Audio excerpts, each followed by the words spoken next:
What's happening, everyone? It's Distance, and I'm back with another Behind the Beat. Today, I'm going to take you through my remix of Curtain and Warrior Queen's track Frass Box, which was released last November on Banoffee Pie Records. If you've not checked it out, then go grab yourself a copy or go and listen via your desired or preferred streaming service. I'm also going to kind of dig a little bit deeper into remixes and how I go about the process and how I decide whether or not to actually take on the remix. So I thought what would be interesting is for you to hear the original. So let's give that a listen first, shall we? So this is it, Frass Box by Adam Curtain, Warrior Queen. Curtain representing the Daggerin Saga, alongside Warrior Queen. Warrior Mass Edition. To miss is to this. I just one puff and even one cup. Check it.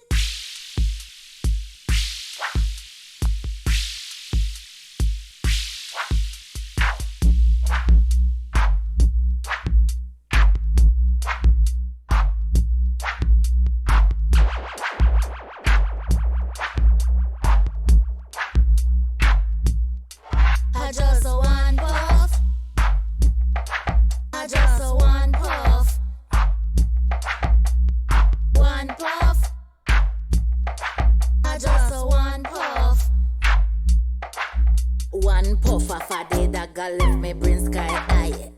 High school drama, smoking marijuana. Dual flexing, trio flexing, Daggerin Saga. She's to ashes and no dust, just the ashile vapor. We not smoke grass or no, we not informal. Right, so you get the idea. So I was originally sent a demo of this track and was reached out to from the Banoffee Pie Records guys. When I'm deciding whether to take on a remix, I obviously listen to it and then think, what can I do to it? Can I take it in a direction or add anything to it? Because there's no point in me kind of regurgitating a slightly different version of the track, if you see what I mean. And obviously being a dubstep producer, and that's obviously why I've been reached out to, I wanted to take it in a direction that was more led to a dubstep audience, I suppose, and a version that would kind of, has a drop, if you see what I mean, so that when it's played on a system, it gets a big reaction. And there's a big history between Warrior Queen and the dubstep scene as well. So I was really keen, and her vocals are sick. That's how I came to the decision to take on the remix. I don't always take on remixes. There's been times when I was doing a ton of remixes for major labels, and there were some bands and vocalists, and I would always give it a go, to see if I could add anything. And some of the times I just couldn't, or it just wasn't sitting with me, it just wasn't working. So rather than thinking, I'll just produce any old dubstep rehash of a tune and grab my money, I would just kind of respectfully say, I don't think I'm right for the remix. But that's just me. Some people would just take the money, make a remix, which is fine. There's nothing wrong with that. But anyway, now you've heard the original, why don't we listen to my version? Here we go.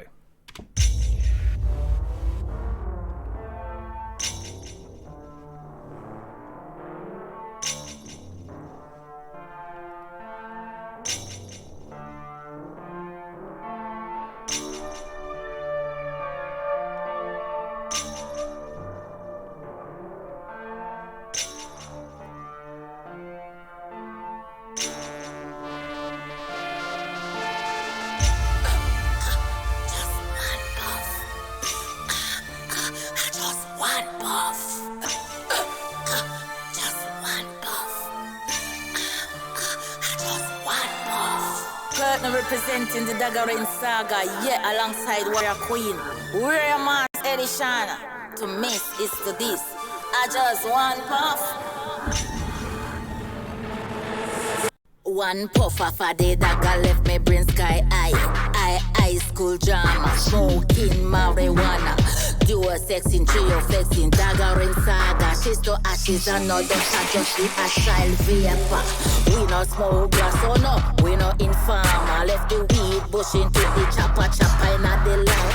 The highest grade student, next level pass it on.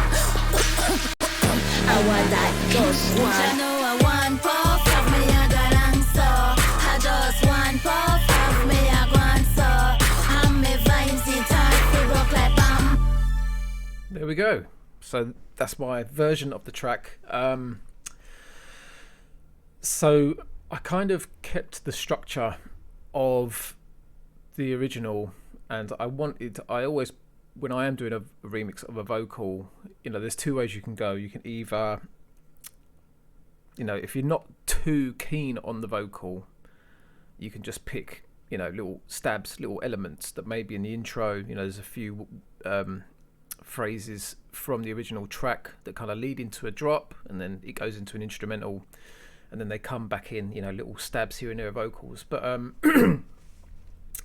obviously the vocals in this are sick, so I wanted to keep it like a vocal track, as in almost like imagine I'm producing a vocal track with Warrior Queen, but including elements from the original too.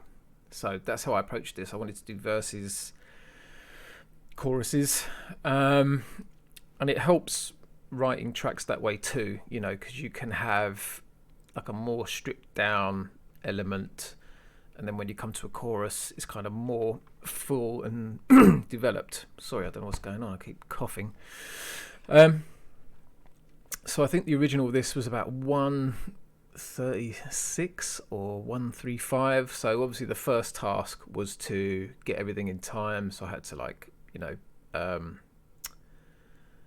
get the vocals to 140, and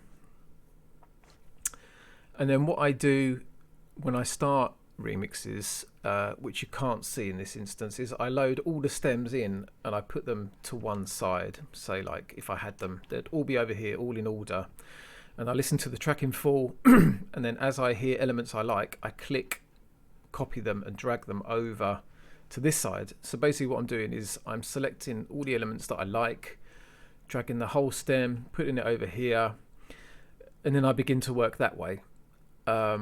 So in this instance I got all the vocals, maybe some of the drum hits, maybe a few of the little effects and stabs, and then I start deconstructing it. And the reason I leave the whole stems to one side and then the copied versions here is so that when I'm chopping these up and editing them, sometimes I make a change and I wish I hadn't, so then I can go back to the original stem, it's already in my session, I'll just click and drag and bring in another copy. So that's a really good way to start a remix. I feel like sometimes when I first started I used to have all the stems all in, right from zero and you just start chopping it up and doing things, and it all gets messy. You start adding your drums on top, and and before you're looking at it, hang on a minute, where's their stems, where's my stems? So this way I just find it helps by having almost like the original in its own separate area of my project, and I can always flick back to it and then come back to my version. So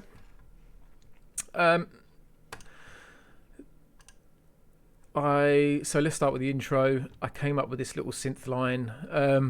I always try and work out the key of a track, that way I can play melodies. I know exactly what I'm doing bass wise, it's just easier. So the way I tend to do that is basically have the original version playing, I just pull up a piano or a synth and I just start playing notes, work out what key it's in. So let's have a look at what I did in the intro.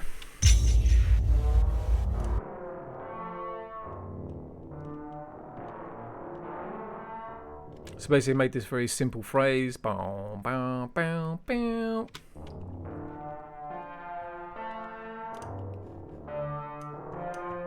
And that was made, I believe it's a preset in this synth called Generate. I think I have tweaked it a little bit, and I'm automating something. So I'm automating the shape.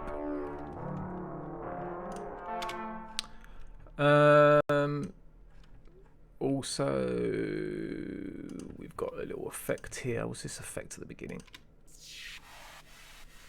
There you go. So there's a little effect there that was from the original. This is some of my own sounds. Just a boom. The reason sometimes I put booms at the beginning of my tracks is back in the day, it's all come from me producing music which was pressed onto vinyl. You always wanted like a solid sound at the beginning of the vinyl. If you had kind of like atmospherics or like a drone at the beginning of a vinyl, then you've got nothing really to cue from, or you're taking a bit of a gamble as to whether or not you're going to get it in sync with the track you're mixing into. So I always put like a kick drum or a boom at the beginning of my tunes. It's just habit, so that if I was mixing on vinyl, then you've got the first beat to kick off from. So anyway, plus it does work. It's like a little boom.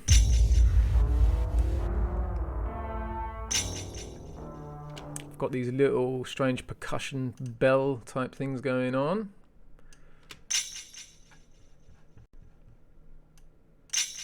Which I think I cut up from somewhere. We've got another synth sound here, which is basically, you know, giving you the idea of, ooh, something's about to happen.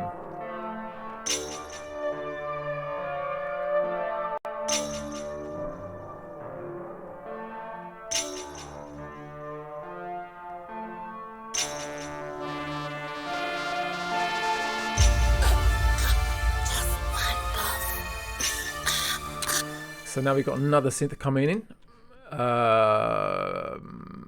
This is a weird synth. It's a bit weird, but it's cool. So that is just playing like another melody to kind of work with the melody we already have.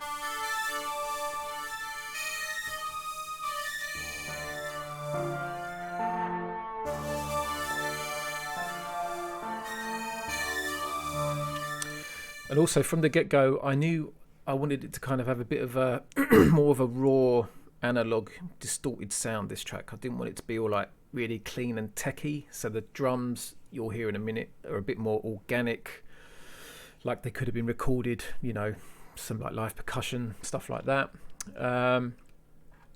So then I wanted some of the vocal just hinting. I think in the original there's this little whisper.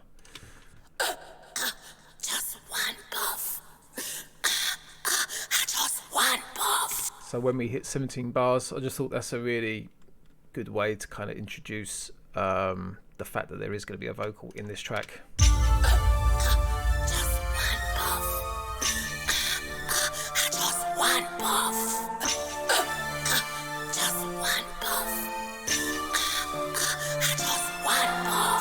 Curtain representing the Daggerin Saga, yeah, alongside Warrior Queen. Warrior Mass Edition. To miss is to this. I just one puff. One puff of a day dagger left. Right, so I've cut out another little section. Curtain representing the Daggerin Saga. I had a real issue with this for some reason. Like it just, when I originally put in the project, was mucking around, it just didn't seem to sit right in this area or this part of the tune. Curtain representing the Daggerin Saga, yeah, but that was basically, it was just too dry, so I just added a little bit of delay and a bit of the PSP vintage warmer, just made it sit better in the mix for me. What's this? One puff. Yeah, that's just a little ad lib going on. We've got a little, yeah, just a little riser into the drop.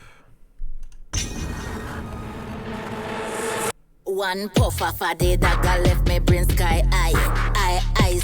So obviously the drums had to be on point. Let's see what we got. We got a kick. There's not that many drums really.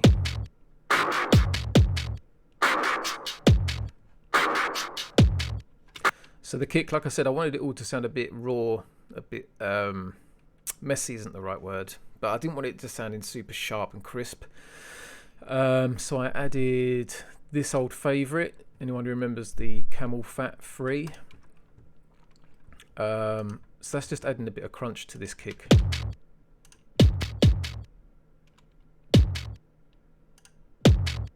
Not a lot.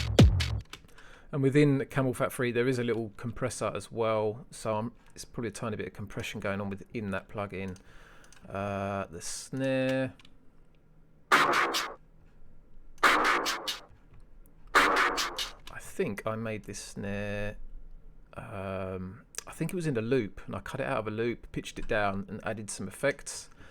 I've spoken about me using a doubler on sounds before, but I don't really use it as a doubler. I use it as a stereo widener. See if I take it off. Right, can you hear how mono that is?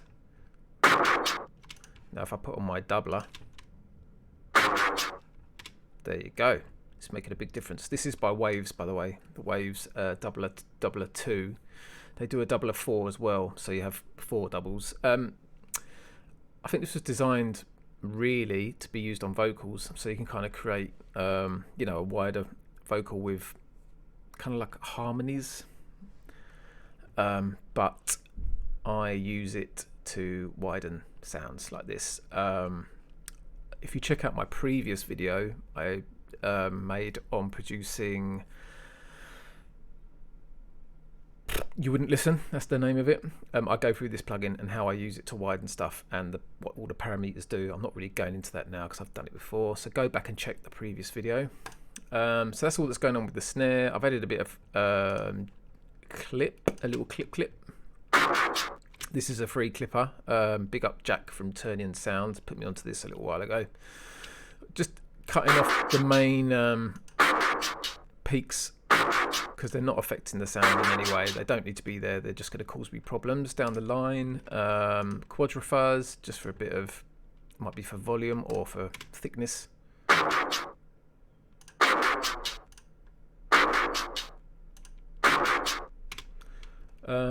Yeah, it's just adding a little bit of something. Most of the time it's just little bits I'm adding. I'm not like changing anything drastically. I've got this little loop, which is just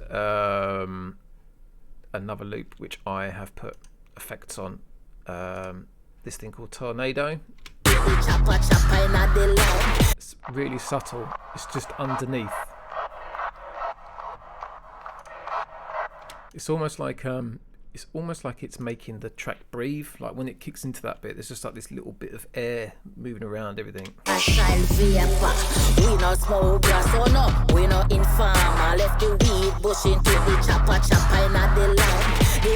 in the background, just going like bop, bop, bop, bop. Yes. So there we are. Okay, so now we got into the track a little bit further, and I'm adding more sounds. I have added a snare layer, which is basically just like a snappy snare. So that on top of the snare I already had.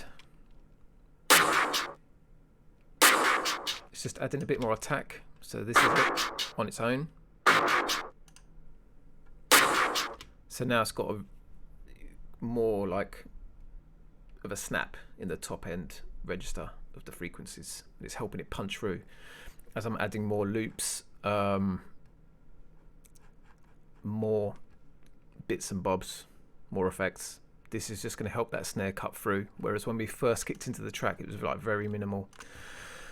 That's it really. It's just these drums, the vocals. Obviously a key feature for this is the main kind of bass melody.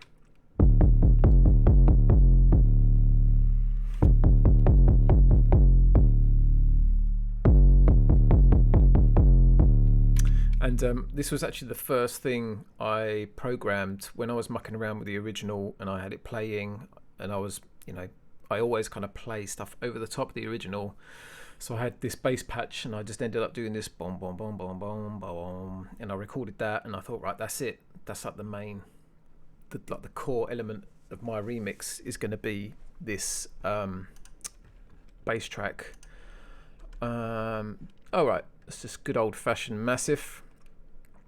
I've probably added a distortion. Oh no, I haven't. Oh, I've added some R bass, which is a Waves plugin, which is just like a bass enhancer.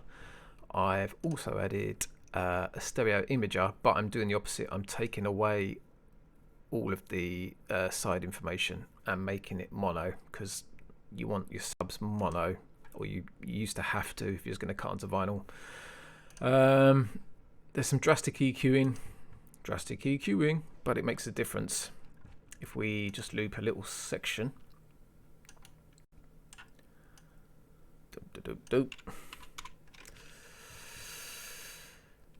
here we go. I'll show you what this EQ's doing. Puff off a day that got left me brain sky high school drama, smoking marijuana. So like that, it's not really cutting through in the mix that well. Puff off a day that got left me brain sky high school drama, smoking marijuana. So what I'll do is I'll play it again, do this, one bar and then the next with it on. You can hear the difference. Puff off a day that got left me brain sky high school drama, smoking marijuana. Another reason I like to boost subs and things of this nature around these frequencies is it cuts through on smaller speakers. So if you were listening on your phone, you should be able to hear that sub track, and kind of without it you probably wouldn't. So then if you're listening to this track on smaller speakers, all you're going to hear is drums and the vocal. So just little tricks like this help sub bass cut through on smaller speakers, because they can't go, they can't do the real low frequencies. So we had the sub track. What's this little sound here? Right, so that's just a layer on my snare to help just for variation. You are sexing, trio flexing, dagger in saga. She's to ashes and no don't just a child vapor. There we go. And I like adding little effects at the end of phrases, just to help it, give you the impression that the track's moving along. Otherwise, all this stuff gets very samey. If I take that away, you'll see what I mean. In marijuana, do a sexing, trio flexing, dagger in saga. She's to ashes and no don't just a child vapor. We not smoke grass or no. So without it, it's kind of a bit flat. So with it, do a sexing, trio flexing, dagger in saga. She's to ashes and no don't just a child vapor. We not smoke grass or no. It just helps the track move. Kind of gives the impression that the track is evolving all the time, even though it might not be, but it's these little garnishes that help your track move along. And there we go, we're into the chorus. Highest grade student, next level pass it on. I want that just one. I know I want pop from me, I got answer. I just want pop. So now we're in the chorus. It's the same melody that came in halfway through our intro, this main synth here, and I've also added some more percussion now, because this the chorus, things have to step up in choruses.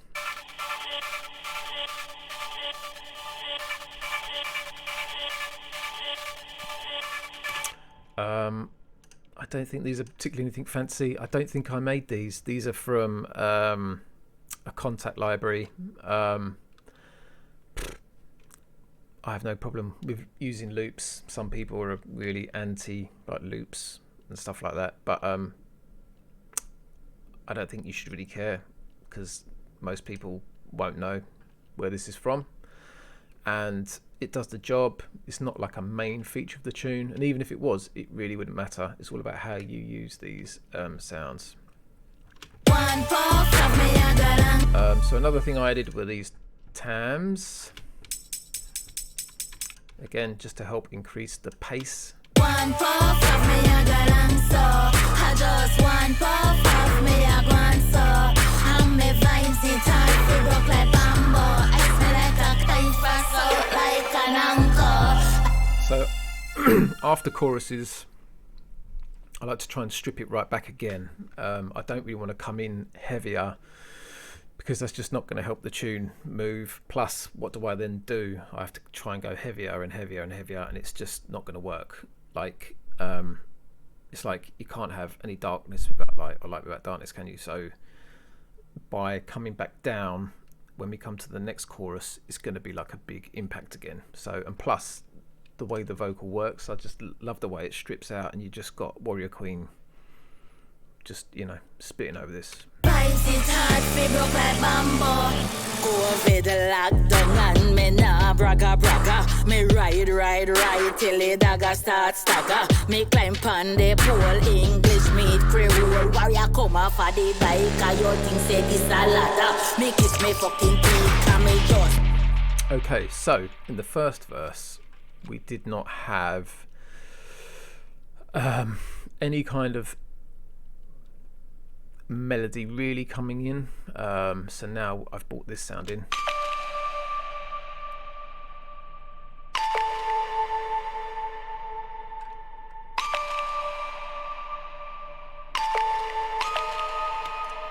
Again, it's just ear candy, it's just adding something. This is from Native Instruments, and it's one of their instruments in their Play series, and it's called Lo-Fi Glow. And this is just a preset on there. I'm not sure I did anything to it. Let's have a look. Oh, 1 second. Oh, just some reverb. Not doing a lot. But when it comes in, it's like kind of like a welcomed addition. So Dagger start stagger. Me climb pon the pole, English meet Creole. Warrior come off of the bike, and your thing say this a ladder. Me kiss me fucking teeth, and me just can't bother. Me slide till the outside me reach. Party a keep a Easter man a down them me a street. Me no preach and me no preach, me no got no time for it. I know I want puff of me a go long so. I just want puff of me a go on so. Also in the first verse, we didn't have any of the kind of fast-paced percussion. So in this verse, I wanted to introduce some of that, just so, again, things are constantly progressing and moving, but in a way that's not too obvious, just so that it keeps your ears satisfied and it's not all getting too samey and boring. So yeah, in the second half of the second verse, I added these little elements.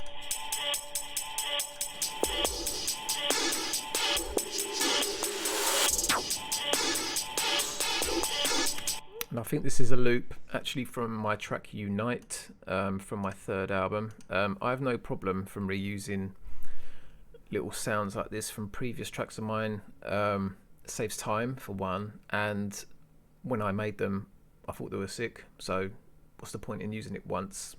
And it's a remix, get to put kind of my identity back into this from some older tunes, so it's no big deal. You're not cheating if you're using existing sounds used before.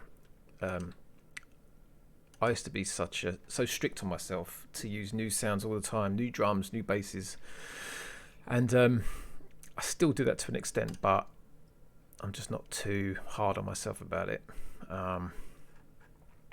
Okay, so we're coming into the second chorus now.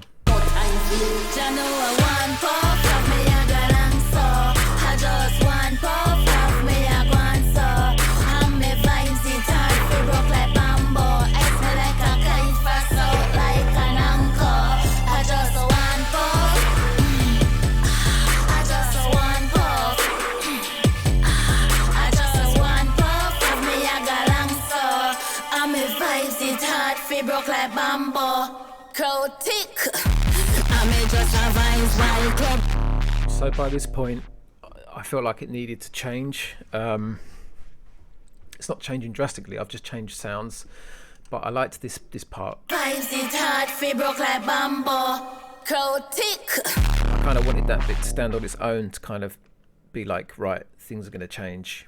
We're going to step it up again. So I basically copy and pasted my bass track and just distorted it loads. And then I kind of go in and out between that and the original.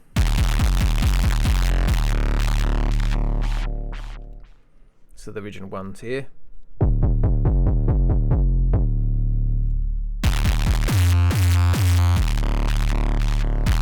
It's a bit like a question and answer, or like call and response type thing. Also, there's actually less bass going on in the third verse. So I've almost like stripped it back even more so that the vocal really kind of delivers. And I added distortion to the vocal in this verse too. Just advised by club lightning and glaze and I must sci-fi music connect to me body. This is a great distortion plugin from Waves called Berserk. It's worth a check out. Body, I must Wi-Fi do the winker for me ya act shy. See, if I just play you the track coming into the third verse without that distortion on. Bambo, Crotic. I'm just advised by club lightning and glaze and I must sci-fi music. Sounds a bit flat because you've got the distorted bass now. The vocal doesn't sound like it's up to it, like it's not quite able to compete with that. So I'll play it again with the distortion and you'll see how it kind of sits better in the mix and sits with that sound, and it feels again like we've just kind of gone up that level. Bambo, Crotic. I'm just advised by club lightning and glaze and I must sci-fi music connect to me body. I must Wi-Fi do the winker for me ya act shy. Me just looking into eyes dry and you're not enjoy this. Introducing melodies from before. Can't protect the boy purpose for your dance and me gally accept me and move up me hip me and wine up me waist. And I haven't really done any build-ups in the track before this. Like there's been kind of little like rises and leads into things, but because the vocal had 4 more bars in it than the previous verses, I kind of thought this would be great. It's almost like a pre-chorus is like another term for it. So it's almost like an introduction to a chorus. So I strip everything out from bar 113 to just help it lead into the final chorus. So we have a listen to that. Take the boy purpose for your dance and me gally accept me and move up me hip me and wine up me waist and the boy a dagga to the drum and the bass. You know I want puff of me a galang so I just want puff of me. Right, and in fine distance style, you know, I love a synth, I love pads, I like melodies. So I thought for the third chorus I would add a kind of like a pad string line to go underneath it all, just to tie it all in together. I just kind of feel like it made it complete itself, if that makes sense. So all I did was okay, so I've got absinthe written there, but it's not absinthe, it's generate again. And this is what comes in.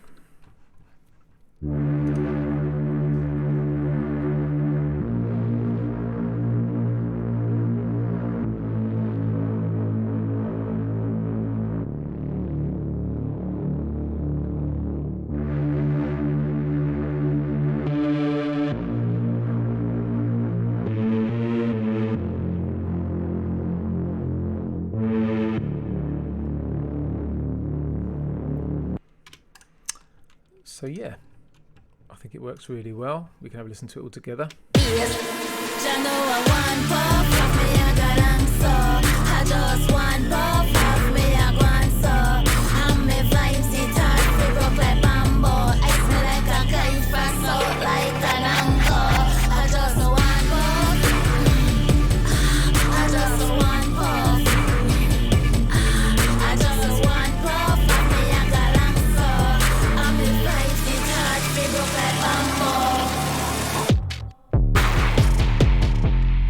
I love how it kind of then switches into you know, the real sparseness and minimal nature of the first drop when the track first drops. I just think that works really, really well.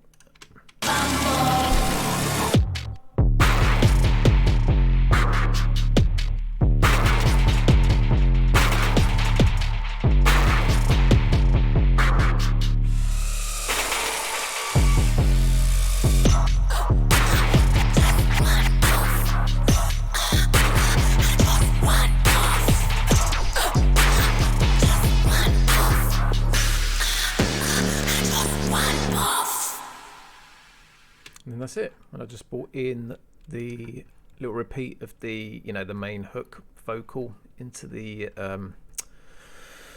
you know, the last kind of 8 bars.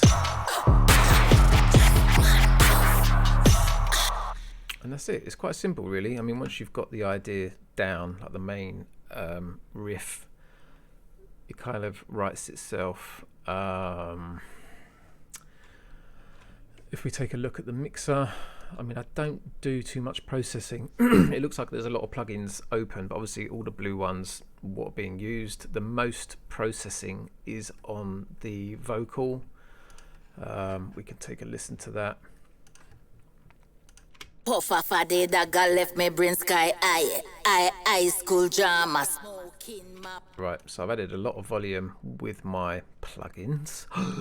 You're not allowed to do that. One puff off a day that God left me brain sky high school drama smoking marijuana. So I do mad things with vocals, but I do what kind of works. I've got Waves Vocal Rider, so when you get a vocal recording, they tend to be all over the place. So, you know, you've got quiet parts and loud parts, and, you know, this basically is like someone riding the vocal, so it moves up and down. You'll see this fader. Puff off a day that God left me brain sky high school drama smoking marijuana. So you see it ducking, so when the vocal gets too loud, it ducks down, so it's like someone moving the volume down of the vocal. And I like doing this first in the my chain, because then when I'm compressing it, the compressor won't work too hard because it's already ducking the super loud parts of the tune. I do obviously add compression. Puff off a day that God left me brain sky high school drama smoking. This is a real basic compressor, nothing flashy, just RVox by Waves. I also using a Steinberg plugin. Oh no, it's not. Is it Waves? Oh yes, Waves. Sorry, it's Waves. It's called Sibilance. Puff off a day that God left me brain sky high school drama. I find it really good for removing all the harsh like S's and sibilance. Puff off a day that God left me brain sky high school drama smoking marijuana. Dual sex in trio flex. I tend to use more than one de-esser, just especially if it's really bad, and that's because rather than smashing the first one so much, you probably can kind of, I think it's too much. Whereas if you do a little bit and then do a little bit of processing again and then add another one, it's just like a double fail-safe, you know. And so I tend to do a little bit of correction there. You can do it with EQ as well, and then add a compressor and then maybe an EQ if I need it. But again, by using the compressor and the EQ, you can accentuate some of those frequencies again. So then that's why I put on another de-esser. And on this one, I've actually put a limiter. Puff off a day that God left me brain sky high school drama smoking marijuana. Dual sex brain sky high school drama smoking marijuana. Puff off a day that God left me brain sky high school drama. Right, so I am adding a little bit of volume there, not going to lie, but when I listen to it, when it's on and off, I can definitely hear that I'm raising like some of her lower and mid tones, so it's giving her vocal more body. Otherwise it all just gets a bit too toppy and you want to balance it out. So that's another reason why I use compressors and limiters, because it can help some of the quieter parts of the recordings come up in volume. I've done some automation on here. I like to do automation on the end of like key words. Brain sky high school drama smoking marijuana. Dual. So on the marijuana bit, I've added. I'm sending it to a. Am I sending it to a delay or a reverb? Kin marijuana. So I was actually sending that to a reverb there, so it's just kind of making it sound more open. Kin marijuana, do a child vapor. We not smoke. Same on those parts. I also made like my own backing vocals, and what I like to do is copy, a section of the vocal, paste it on a different channel and pitch down the vocal like that.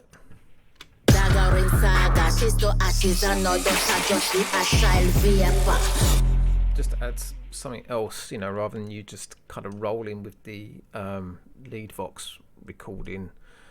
And then with the chorus, I've doubled it up. So this is like the kind of lead vocal.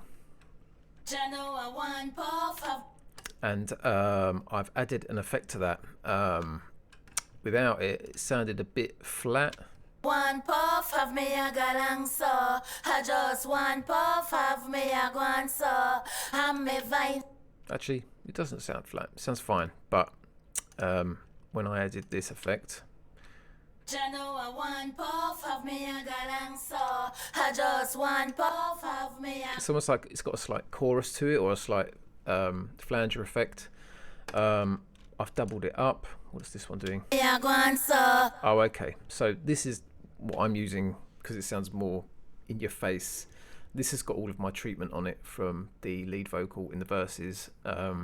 Exactly the same settings. I would have just copied that channel, whacked this vocal in it. But by adding the kind of wishy-washy version, it kind of thickens it up and makes it sound like there's more people singing it. One puff of me a galang so, I just one puff of me a guan so, and me vibes it hard fi broke like bamboo. See? It adds something to it. It probably helps it cut through in the mix as well. Again, further down here, I've made like my own little backing vocals by just chopping out little sections. Right till the dagger starts stagger. And on these, I think I just pitched them down just half a tone or one tone, just to kind of make it sound a bit uneasy, a bit alien-like. Dagger starts stagger. Come off of the bike, you think say this a ladder. Slide till the outside me reach back. They're not big things, but they all help to give it a flavour. So like I said, most of my processing goes on vocals and drums. Let's have a look at the drums. There's not too much going on the drums, to be fair. A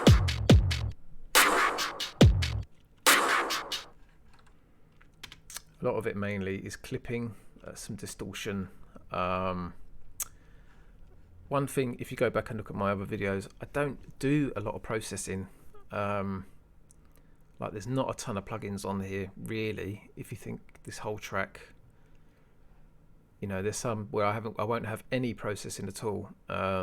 It's just mainly what I always bang on about, which is stain gauging, gain staging, not stain gauging, gain staging, which is basically you balancing the volumes of everything, which is what mixing is really. It's getting a balance of all the sounds in your track, and I recommend you practice that more than you do compressing and EQing, because EQing and compression I think are more kind of fixing problems and adding slight character, but ultimately if your gain staging is wrong, those things aren't going to correct it. And a lot of the time you can find yourself using an EQ or a compressor and then thinking, wow, that sounds so much better, but what you've done is added volume with that plugin, so you're better off taking that plugin off and just turning it up. It's worth giving a go.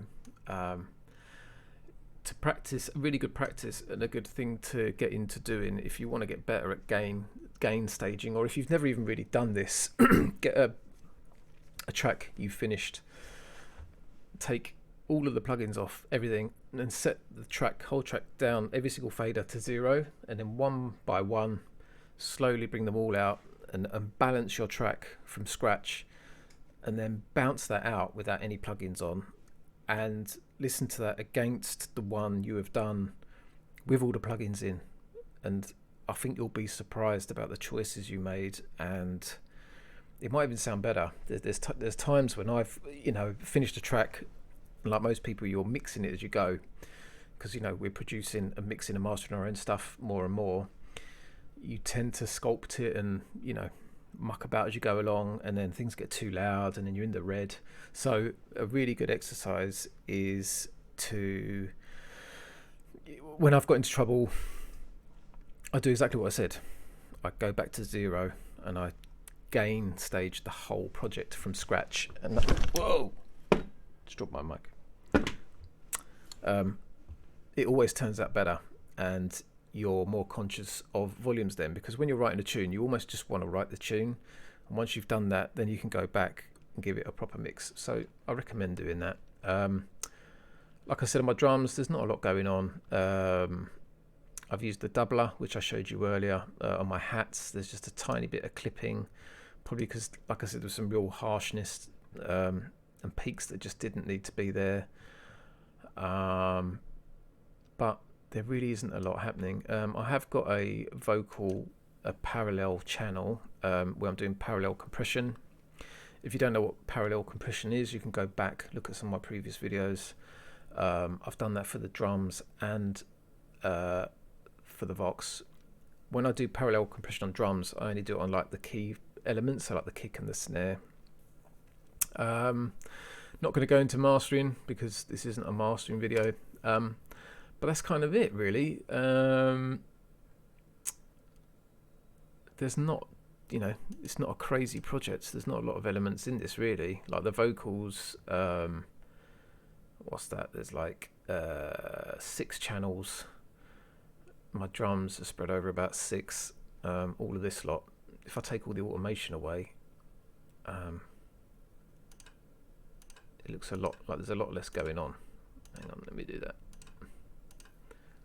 So there you go. That's it. There's not a lot in there. What is that? 1, 2, 3, 4. I don't know. Maybe 27 channels. Oh, 35 channels. There you go. It counts it for you. Wow, so clever. So yeah, there's like 35 channels. Some of them I don't think are being used. So keep it simple. You don't need a million snares and like 5 kicks. A lot of the time, if your kick sound isn't working for you and you're having to add layers, the chances are the kick you were using in the first place wasn't right. So just do a little search, find yourself a better kick, better snare. Yeah, I hope this will help you, and if and when you come to do remixes, this might help you navigate through that. But I definitely recommend that idea of putting the stems in the project and having them on one side, so you can go back to the original files quickly and just drag it back in. But yeah, I hope this has been helpful. I'll be back very soon with another one. Till then, take it easy.